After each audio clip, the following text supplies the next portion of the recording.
Part 2 of the kitchen.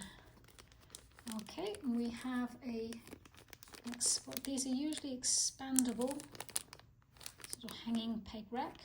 I'm not going to try expanding it or contracting it further. This looks like something more substantial. Aha, pieces. And it's signed L and R for left and right. Okay, you know what?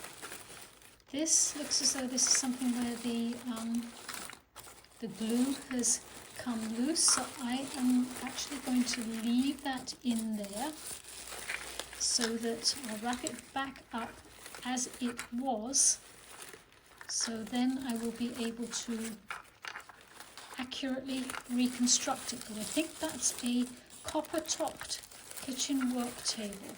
Oops, sorry about knocking the camera. But that's going to stay like that until it is repaired.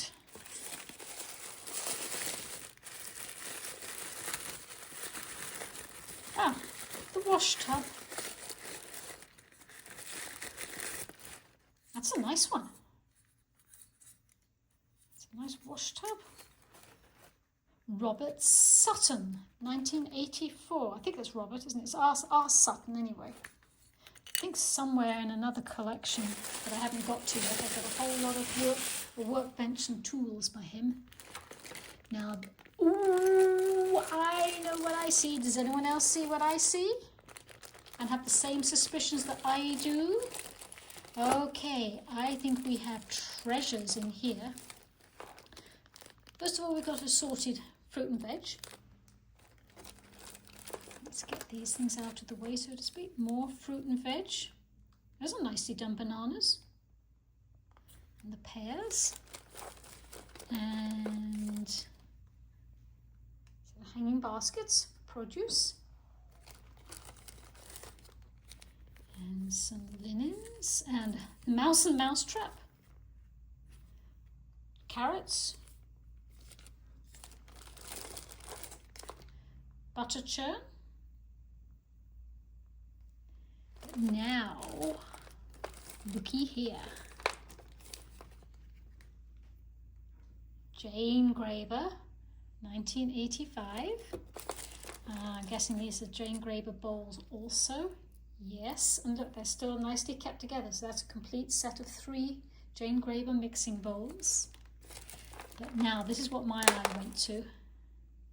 T. Crowther and Son, finest quality maize. Now, I think these are Terry Curran. He didn't usually sign, occasionally he did, but maize is the English word for not so much sweet corn as the feed corn. So that would have been the ground up cornmeal. So that I think is Terry Curran, as I think is this one, Shepherd's. The best table salt. I do like Terry Curran wares. Hodgson's Limited, fine quality, pure fermented malt vinegar. This is a treasure trove. I love these. Okay, these two are stuck together, so I'm going to investigate that later. There we go, definitely English. Thompson's Orange Marmalade. And Higgins, the world's finest rice.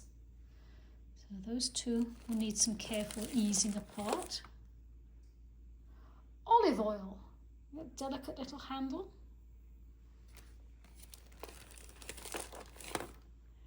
Oh, Gale's Honey, now there's a classic. And then I think this is Hamlet. Whole wheat flour. See, these will all get cleaned up. Hibbert Brothers Superior Maple Syrup. Okay, that I think is all the Terry Curran wares, but there's some other nice things here too. There's a nice pie. Oh, what a shame it's cracked a little bit with age. See that? But you know what? Put that on a shelf, turn it that way, and nobody's ever going to know.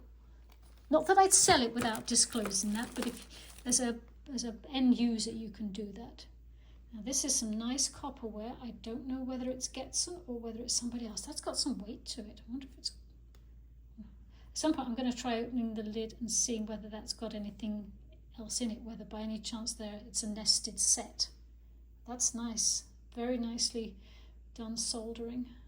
Brass handles, brass and copper. And then there is a coordinating, very nicely done brass kettle. Look at the shaping on the spout, and it's hollow too. That's very nicely done. A lot of these smaller pieces I will end up going over with a magnifying lens and looking for marks on them. That too is lovely. What an unusual shape. That's got to be for something specific.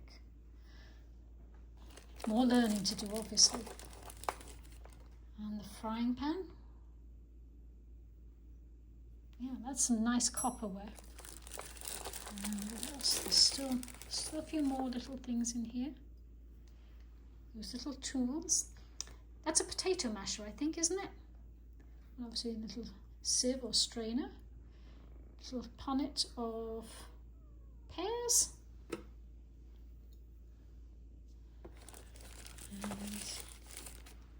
punnet of, I'm not sure if those are carrots. They're shaped like carrots, but they're a very red colour, and a loaf of bread. Okay, that's going to do this part. More still to come of the kitchen.